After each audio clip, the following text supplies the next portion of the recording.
Hey guys, it's Max Convexity. I hope everyone had a good afternoon. It was a great afternoon for these Defiance high yield funds. We had 3 for 3 winners. Let's look at the charts first real quick.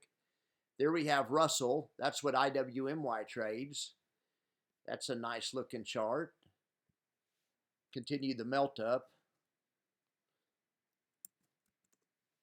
Then we have SPX. That's what JEPY trades. The only thing I'm concerned about a little bit on this chart is how small the profit boxes are getting. These premiums up here are getting increasingly small. You can kind of see as they get to the higher levels, they get smaller. Like I was saying this morning, I like when we go down 1% or 2 and then pop back up because it gives a chance for volatility to reset.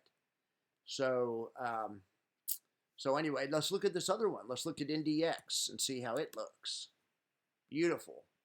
Beautiful, beautiful, beautiful. This profit boxes are also getting small as we go up higher. So the thing about that is the market corrects every once in a while, and when it does correct, it'll reset the volatility. And these daily funds take advantage of that. If you have an XYLD fund or a QYLD or even JEPQ or JEPI, they're monthly funds. So if there's some kind of crash in the middle of the month and then it recovers before the end of the month, they don't monetize it. They don't monetize it at all. That's why those funds, that's why I don't like them as much. They have more tracking error on the downside. They do have a little bit less on the upside, so it's a trade-off.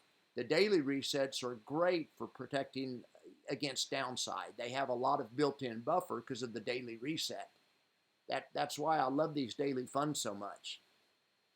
All right, so let's look at the spreadsheets. The spreadsheets are, oh my gosh, they're okay. The good news is the month's almost over. So when the month's over, I'm going to start the clean sheet, and every column will be in the same price on all 3 spreadsheets, and it'll be standardized. I standardized it somewhat this month, but just today I've gone absolutely ape shit crazy or batshit crazy, whatever you want to say. I've gone crazy because I'm so upset about my number up here not being right. I mean, maybe it is right on this chart, but on the IWMY chart, you know, it's been running over 100% all month. And anyway, we'll see what it pays. I'm still holding my breath for a big number, but we shall see.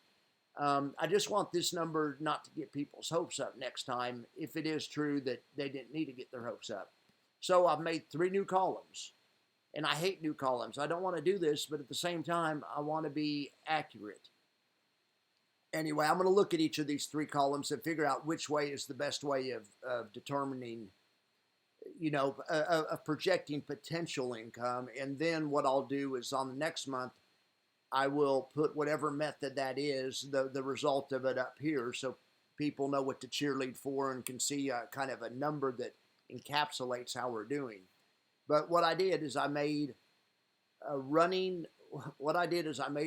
estimate of earnings per share. So if you look at that method, we're talking 96 cents. And that's just the earnings divided by the shares. I mean, it's a real simple method. It may or may not be right, but it's something I want to look at. Then I looked at the total dollars income.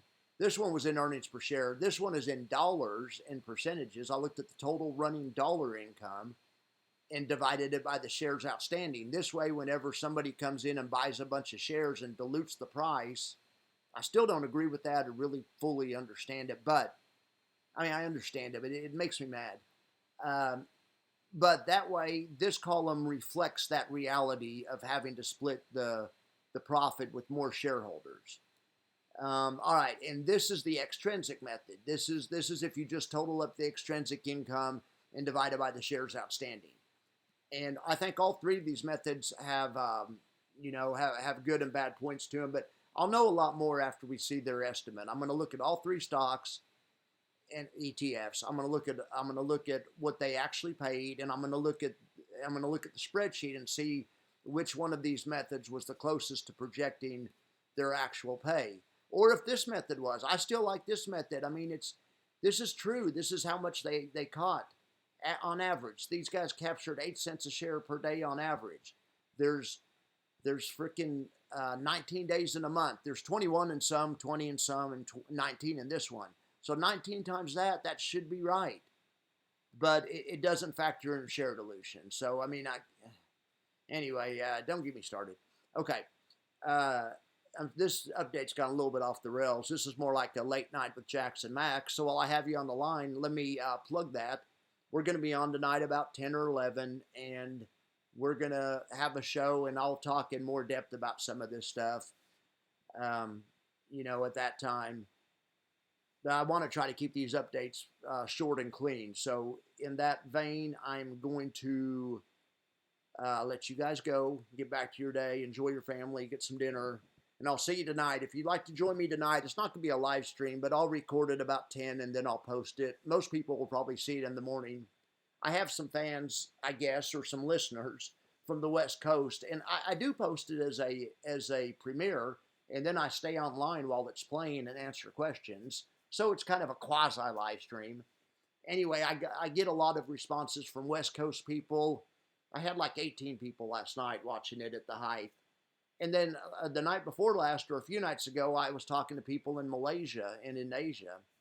All right, guys, have a good one. And congratulations on the 3 for 3 winners. Fingers crossed for tomorrow. Let's hope for some big numbers on those distribution announcements. Have a good one.